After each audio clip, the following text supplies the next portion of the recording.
Bismillahirrahmanirrahim. Assalamualaikum warahmatullahi wabarakatuh. Para pemirsa channel Kupas kalian, kita berjumpa kembali dalam program Paralogisme. Seperti biasa, saya sudah bersama dengan Ustadz Musa Kazim.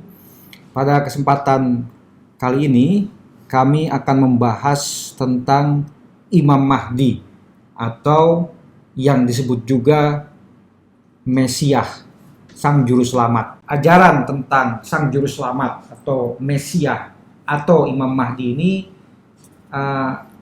ada dalam agama-agama Ibrahimik. Bahkan di luar agama Ibrahimik pun disebut-sebut ajaran ini juga ada. Dalam Islam kita tahu ada ajaran ini, begitu juga dalam Kristianitas dan dalam Yahudi.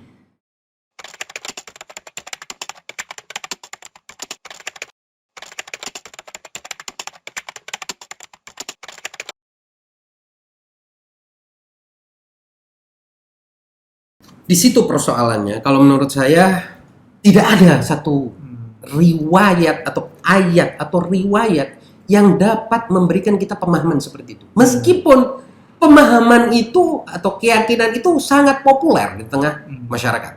Jadi, di masyarakat awam ada semacam kesepakatan bahwa Imam Mahdi itulah komandan perang yang akan mengharu biru dunia dengan suatu perang global yang disebut sebagai Armageddon, ya, perang besar, dan perang besar inilah yang akan menyelesaikan persoalan. Menurut saya ayat Al-Quran, hadis-hadis yang sahih, mutawatir tidak menunjukkan seperti itu. Justru bertentangan seperti yang tadi saya katakan dengan watak Islam yang lebih mengutamakan rahmat kasih sayang ketimbang segala jenis pembalasan dan kekerasan.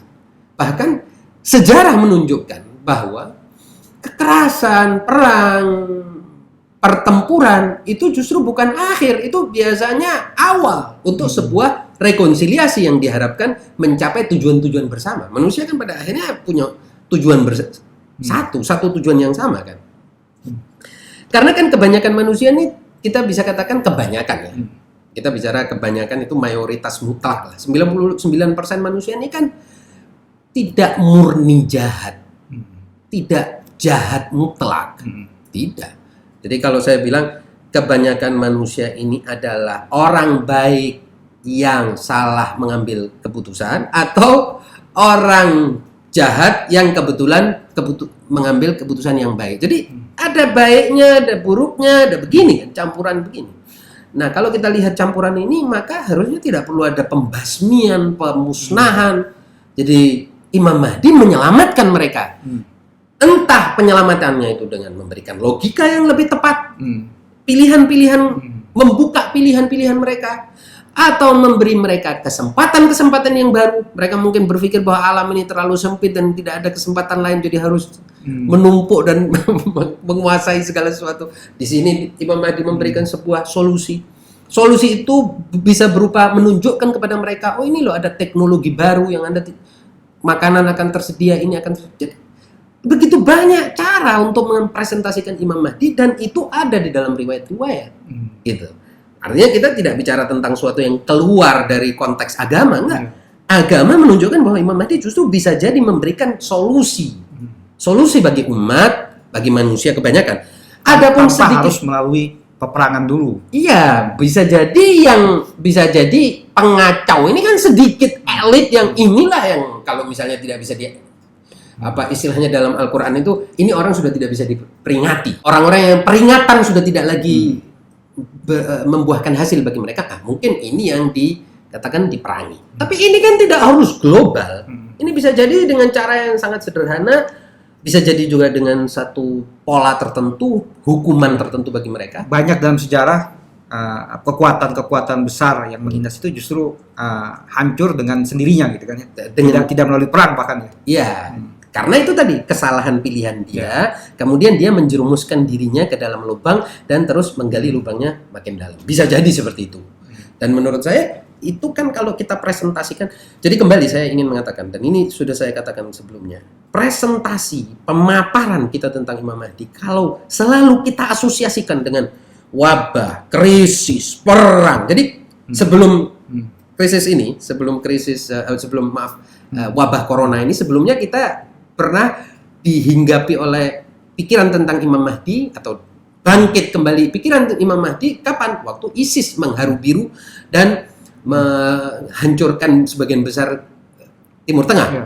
Ketakutan akan ISIS memunculkan kembali isu tentang Imam Mahdi, yaitu bahwa Imam Mahdi ini tentang Sufyani lah, Khurasani lah, dan sebelumnya juga pada era 80-an juga kita ingat Imam Mahdi itu juga sempat dikibarkan oleh kelompok lain yang mengharapkan atau menganggap bahwa Sufyani atau Dajjal itu adalah Soviet yang sedang menghancurkan Afghanistan. Jadi bendera-bendera hitam itu adalah kelompok mujahidin yang ada di Afghanistan.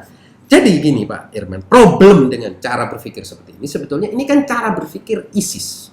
Cara berpikir mereka yang menganggap bahwa Islam yang merupakan ajaran ilahi ini tidak akan tegak di bumi ini kecuali dengan darah. Kecuali dengan pertumpahan darah, kecuali dengan pertempuran yang tanpa ujung.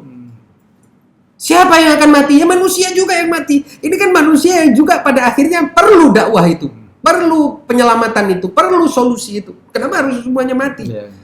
Dan kalau akhirnya setengah penduduk atau seperempat penduduk ini mati, apa yang akan dilakukan oleh sisanya ini? Bukankah mereka akan tenggelam dalam kesusahan?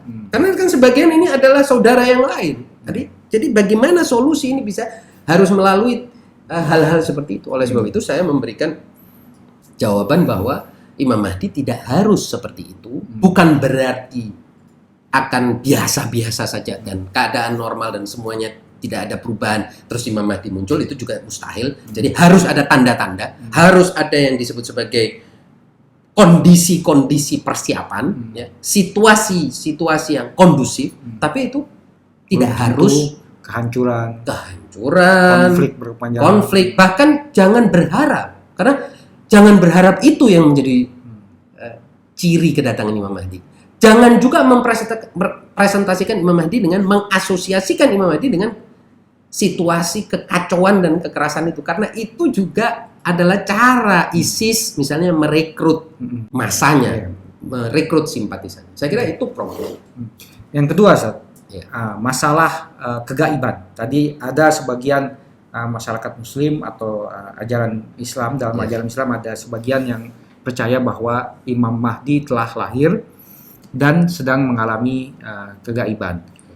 Pertanyaannya sekarang, mengapa mesti mengalami kegaiban? Dan kita tahu riwayat menunjukkan tanda-tanda kemunculan tadi yang disebut tadi tanda kemunculan Imam Mahdi itu, dan banyak orang menafsirkan dan kadang menafsirkannya dengan merujuk momen-momen mutakhir. Dengan misalkan ada tanda tertentu seperti Sufyani, Khurasani dirujukkan kepada tokoh-tokoh atau momen-momen yang mutakhir yang ada pada saat ini.